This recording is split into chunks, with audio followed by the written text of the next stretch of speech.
السلام علیکم۔ باادب بامراد شیخ جنید بغدادی ایک دفعہ اپنے مریدوں اور شاگردوں کے ساتھ بغداد کی سیر کے لیے نکلے۔ انہوں نے بہلول کے بارے میں پوچھا تو کسی نے کہا، سرکار وہ تو ایک دیوانہ شخص ہے اور اپنے عصا کو گھوڑا بنا کر سواری کر رہا ہوتا ہے۔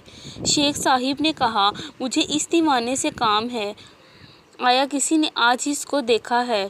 اس نے کہا، میں نے فلاں مقام پر اس کو دیکھا ہے۔ سب اس مقام کی طرف چل دیے۔ حضرت بہلول وہاں ریت پر بیٹھے ہوئے تھے۔ شیخ صاحب نے بہلول کو سلام کیا۔ بہلول نے سلام کا جواب دیا اور پوچھا، کون ہو؟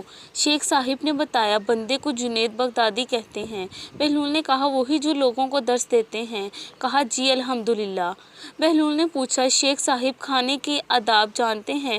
کہنے لگے، بسم اللہ کہنا، اپنے سامنے سے کھانا، لقمہ چھوٹا لینا، سیدھے ہاتھ سے کھانا، خوب چبا کر کھانا، دوسرے کے لقمے پر نظر نہ کرنا، اللہ کا ذکر کرنا، الحمدللہ کہنا، اول و آخر ہاتھ دھونا۔ بہلول نے کہا، لوگوں کے مرشد ہو اور کھانے کے آداب نہیں جانتے؟ اپنے دامن کو جھاڑا اور وہاں سے اٹھ کر آگے چل دیے۔ شیخ صاحب بھی پیچھے چل دیے۔ مریدوں نے اصرار کیا، سرکار وہ دیوانہ ہے، لیکن شیخ صاحب پھر وہاں پہنچے، پھر سلام کیا۔ بہلول نے سلام کا جواب دیا اور پھر پوچھا، کون ہو؟ کہا، جنید بغدادی جو کھانے کے آداب نہیں جانتا۔ بہلول نے پوچھا، اچھا بولنے کے آداب تو جانتے ہوں گے؟ جی الحمدللہ۔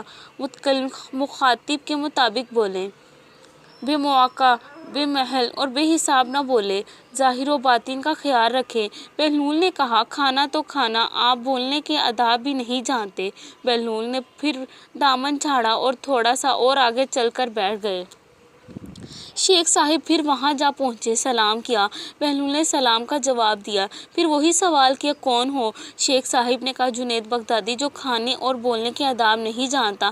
بہلول نے پوچھا، سونے کے آداب ہی بتا دیں۔ کہا، نماز عشاء کے بعد ذکر و تسبیح، سورہ اور وہ سارے آداب بتا دیجیے جو روایات میں ذکر ہوئے ہیں۔ بہلول نے کہا، آپ یہ بھی نہیں جانتے؟ اٹھ کر آگے چلنا ہی چاہتے تھے کہ شیخ صاحب نے دامن پکڑ لیا اور کہا، جب میں نہیں جانتا تو بتانا آپ پر واجب ہے۔ بہلول نے کہا، جو آداب آپ بتا رہے ہیں وہ فرع ہے اور اصل کچھ اور ہے۔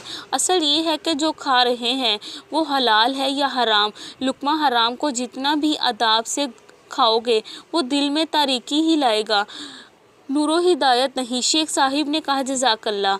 بہلول نے کہا، کلام میں اصل یہ ہے کہ جو بولو اللہ کی رضا و خوشنودی کے لیے بولو۔ اگر کسی دنیاوی غرض کے لیے بولو گے یا بیہودہ بولو گے تو وہ وبال